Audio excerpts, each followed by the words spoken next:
I don't know if you've noticed, but oil is in the news a lot these days. The U.S. has imposed sanctions on Russian oil, and all that does is raise the prices at the pump for Americans. It doesn't end the Ukraine proxy war.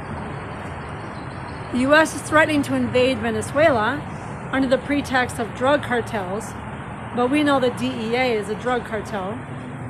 And we also know that the U.S. really just wants to seize Venezuela's oil. And now in Mali, the Al-Qaeda terrorists / Ukraine and NATO-backed terrorists, Al-Qaeda's on our side in Syria, remember, are imposing a fuel blockade on Mali. They're not able to win on the battlefield, so they're resorting to tactics of economic warfare. Now, the U.S. response to this is to issue a decree for Americans to leave Mali immediately because of fuel shortages and instability across the country. What is really going on? Well, we know that oil monopolies make foreign policy, BP, Shell, Chevron, and the lower level capitalists, the fracking cowboys, just want a piece of the pie. So there's a lot of confusion going on. But what we also know is that recently the U.S. had imposed a $15,000 bond on many African countries to obtain passports for the United States under the pretext that Africans come but they don't go back. So Mali retaliated under international law, applying reciprocity, and they imposed a $15,000 bond on Americans to come and visit Mali. So a couple days ago, the U.S. quietly dropped those bonds. Were they trying to make friends with Mali, or is there something more sinister going on? Well, we can find out what's really going on in Mali by listening to some actual on-the-ground reports. So I'll be back.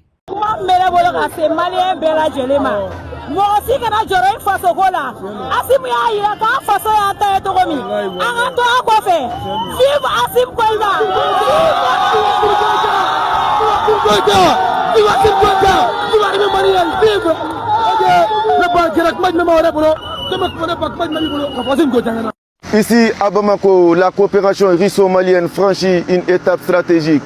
Dans un contexte marqué par la pénurie de carburant, la Russie annonce la livraison mensuelle de 160 000 à 200 000 tonnes de produits pétroliers au Mali. Cette aide, il faut le rappeler, s'inscrit dans la volonté du gouvernement malien de renforcer sa souveraineté énergétique et de consolider ses relations avec Moscou. Mais au-delà de l'urgence énergétique, cette coopération illustre la montée en puissance d'une alliance économique fondée sur la confiance et la complémentarité.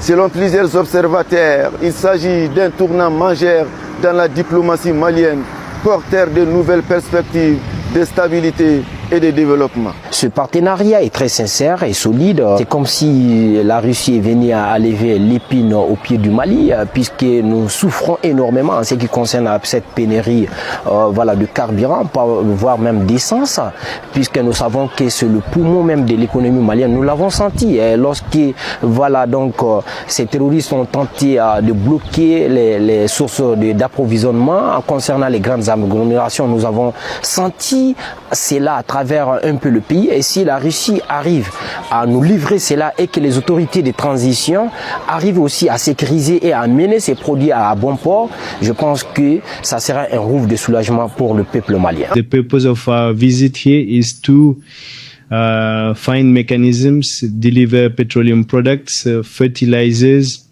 and wheat as part of our cooperation between our two countries.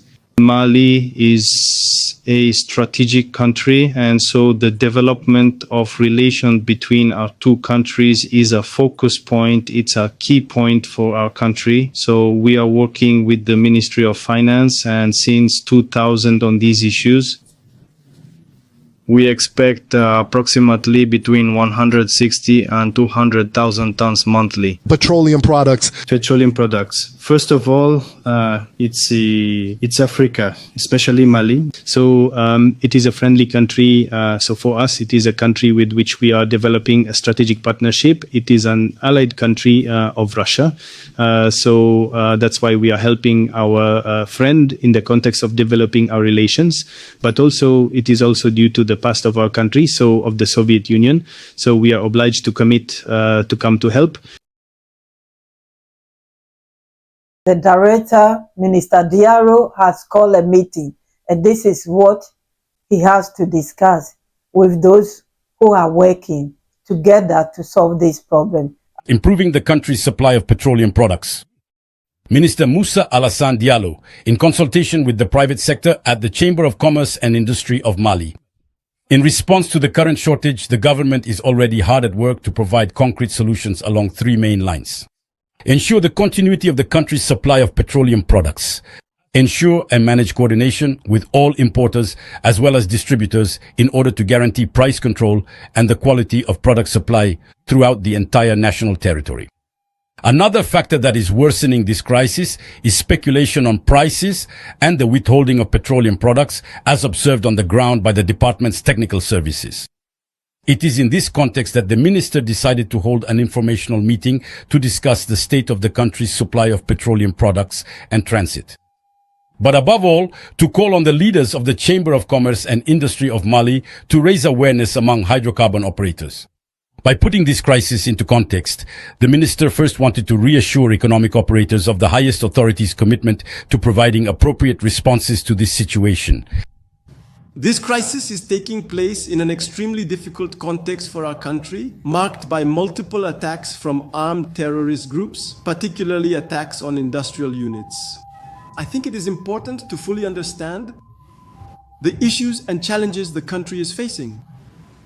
Today, the armed terrorist groups are firmly convinced after the September 22nd, 2025 parade that they will never defeat the army. So they have changed their strategy to target our production tools. This is what we call economic warfare. By attacking our production units, we have had 3 factory attacks in Bafula Bay, 2 attacks in Sokala and Nansukala, and the attacks are ongoing. So by targeting our production units 100%, the terrorist group is trying to reduce our production capacity. If our production capacity is reduced, this will result in shortages, right, of essential goods on the market, but also and above all, it will create inflation, what we call the high cost of living, all of which will impact the population. That's why not only are industrial units being attacked, but also, and especially, rolling stock and transportation. He then denounced speculation on petroleum products by certain economic operators. But this meeting about the equipment is a meeting for information and awareness. But it's also a meeting about responsibility. Despite this crisis, despite the commitment of our defense and security forces, despite the government's mobilization, with the Prime Minister himself, the head of government, on the front lines managing this petroleum products crisis, we unfortunately see in our country that Malians are being hit to the core in their very flesh, and that some economic operators are using this very situation to engage in speculation. And this speculation takes 3 forms. The first form concerns all issues related to stockpiling. All of these actions go against the rules of commerce. It is a violation of commercial regulations. Because the more stockpiling there is, the more scarcity is created. And the more scarcity is created, the more prices soar. And I must say, as I mentioned earlier, that today we are in a system where hydrocarbon prices are regulated in our country. Secondly, there are also unjustified price increases. All of these things go against the regulations and the price controls set by the government. And the third thing we see from economic operators is the whole issue of disinformation about the country's supply in order to create panic in our country so that everyone rushes to the gas stations. And today, on average, whether it's people with cars or those with motorcycles, people are now trying to stock up for a week, for 2 weeks. All these things contribute to worsening the crisis. And that is the responsibility of the Chamber of Commerce and Industry of Mali. But the oil sector is a completely liberalized sector. That's why today I am calling for a sense of responsibility, a spirit of solidarity, a sense of commitment and economic patriotism from our economic operators. We have experienced much more serious crises. We went through the embargo. We saw the role the private sector played in managing that. At the end of the discussions, the president of the Chamber of Commerce and the ministers of Mali assured their commitment to address this crisis. And I am indeed very pleased to be here. The esteemed Minister of the Economy, with the clear intention to unjustly attack the innocent citizens.